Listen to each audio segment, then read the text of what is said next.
கிறிஸ்துவுக்குள் பிரியமான சகோதர சகோதரிகளே, இயேசு கிறிஸ்துவின் இனிதான நாமத்தில் உங்கள் அனைவருக்கும் என் அன்பின் வாழ்த்துக்கள்.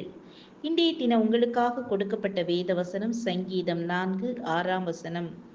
எங்களுக்கு நன்மை காண்பிப்பவன் யார் என்று சொல்லுகிறவர்கள் அநேகர். கர்த்தாவே, உம்முடைய முகத்தின் ஒளியை எங்கள் மேல் பிரகாசிக்க பண்ணும்.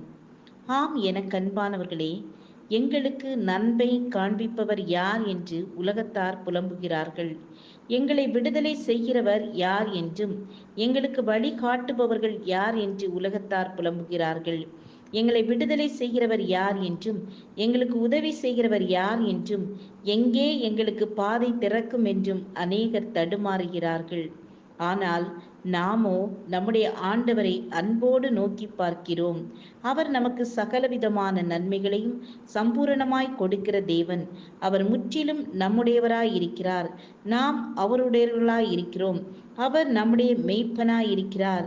நாம் அவருடைய மந்தையின் ஆடுகளாய் இருக்கிறதினாலே நாம் ஒரு நாளும் குறைபட்டு போவதே இல்லை, ஒரு நாளும் தாழ்ச்சி அடைவதில்லை. எரேமியா தீர்க்கதரிசி சொல்லுகிறார், கர்த்தரே மெய்யான தெய்வம், அவர் ஜீவனுள்ள தேவன், நித்திய ராஜா. உண்மையாகவே கர்த்தரை தஞ்சமாய் கொண்டிருக்கிற ஜனங்கள் பாக்கியமுள்ளவர்கள். அவருடைய அன்பை ருசிக்கிறவர்கள் பாக்கியவான்கள். அவருடைய வழியிலே உத்தமமாய் நடக்கிறவர்கள் பாக்கியவான்கள். அவருடைய முகத்தின் ஒளியினால் பிரகாசம் அடைகிறவர்கள் பாக்கியவான்கள். வேதம் சொல்லுகிறது, ஜனங்களை அவர்கள் மலையின் மேல் வரவழைத்து அங்கே நீதியின் பலிகளை இடுவார்கள். கடல்களில் உள்ள சம்பூரணத்தையும் மணலுக்குள்ளே மறைந்திருக்கும் பொருட்களையும் அனுபவிப்பார்கள். தம் பிள்ளைகளை திருப்தியாய் போஷித்து வழிநடத்துகிற ஆண்டவர் இந்த பூமியில் உள்ள ஆசீர்வாதங்களோடு கூட கடல்களில் உள்ள சம்பூரணத்தையும் கொடுக்கிறவராம். மணலுக்குள்ளே மறைந்திருக்கும் பொருட்களையும் அனுபவிக்கும்படி அனுக்கிரகம் செய்கிறவராம். உலகத்தாருக்கு அதை மறைத்து வைத்திருக்கிறார், ஆனால் தம்முடைய பிள்ளைகளுக்கோ வாரி வழங்குகிறார்.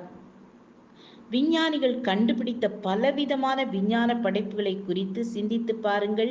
அவைகளை கண்டுபிடித்தவர்கள் பெரும்பாலும் கிறிஸ்தவ விஞ்ஞானிகளாகவே இருக்கிறார்கள். அவர்கள் தேவ பக்தி உள்ளவர்கள். ஜெபித்து ஆண்டவரிடத்திலே கேட்டபோது மறைப்பொருட்களை ஆண்டவர் அவர்களுக்கு வெளிப்படுத்தி கொடுத்தார். கர்த்தர் மேல் நம்பிக்கை வைக்கும்போது, அவரிடத்திலே மனம் திறந்து கேட்கும்போது, அவர் அறிவாகிய பொக்கிஷத்திலிருந்தும் அளவில்லாமல் கொடுத்து ஆசீர்வதிக்கிறார். நீங்கள் ஒன்றிலும் குறைவுள்ளவர்களாயிராமல் பூரணராயும் நிறைவுள்ளவர்களாயும் இருக்கும்படி பொறுமையானது பூரண கிரியை செய்ய கடவது. நாம் ஜெபிப்போம். ஏசப்பா, இரக்கமுள்ளவரே, எங்கள் ஒவ்வொருவர் மேலும் இரக்கமாயிரும். உங்க கிருபை எங்களை சூழ்ந்து கொள்ளட்டும். எங்கள் ஒவ்வொருவரையும் பேர் பேராக ஆசீர்வதித்து வழி நடத்துங்க. இயேசுவின் நாமத்தில் பிதாவே, ஆமேன், ஆமேன். God bless you.